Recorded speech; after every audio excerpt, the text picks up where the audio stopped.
So, where do you think interest rates are going over the next 3 to 5 years? I'd be interested in your thoughts. I definitely don't think they're going up. Put it that way.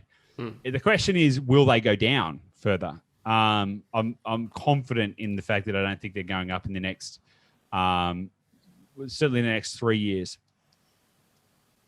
The next 7 to 8 years, that's a very different question. That is a very different question. I believe that based on my analysis of the credit cycles and looking into some of that kind of stuff, I think that for the next sort of 3 to 5 years, we're at the absolute best time in history to be in, leveraged real estate. In that kind of 5 to 7 year window, though, I would be wanting to deleverage a little bit because I think that what will happen is we'll have a credit correction.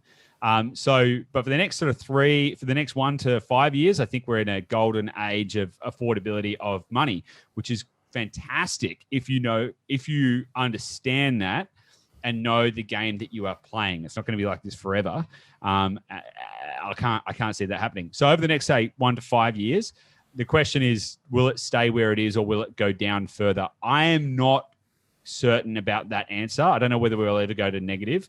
I think there are other levers the government can pull on an economic level before we go negative. And I think they've rightly ascertained to date and been public in their position that the negatives outweigh the positives when it comes to going negative interest rates. So I think they're going to stay about the same with marginal changes, not significant. I certainly don't think that in the next 1 to 5 years we're going to see them start to shoot back up to the levels that we saw even a few years ago, 5s and 6s and 7%. I don't think it's going to happen. But again, I would be cautioning people. If my genuine and deeply held viewpoint is that right now is an opportunity to spread your footprint, and the reason being, the cost of money is so low.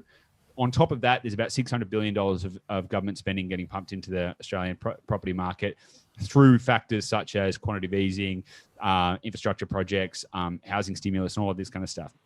We've got this amazing factor that's kind of driving and I'm happy to go on record saying it will drive the biggest property boom that this country's ever seen over the next 5 years. Mm-hmm. The problem is we're going to get to about 5 years and everyone's going to be like, oh my God, property only ever goes up. And then more people will start piling into it. And that's when it'll start to overinflate. So my viewpoint is that right now, say the next 1 to 3 to 5 years, is that we want to get as big a footprint as possible, take that wave up, and then slowly deleverage. Now, you can deleverage in different ways. Deleverage doesn't mean start selling properties.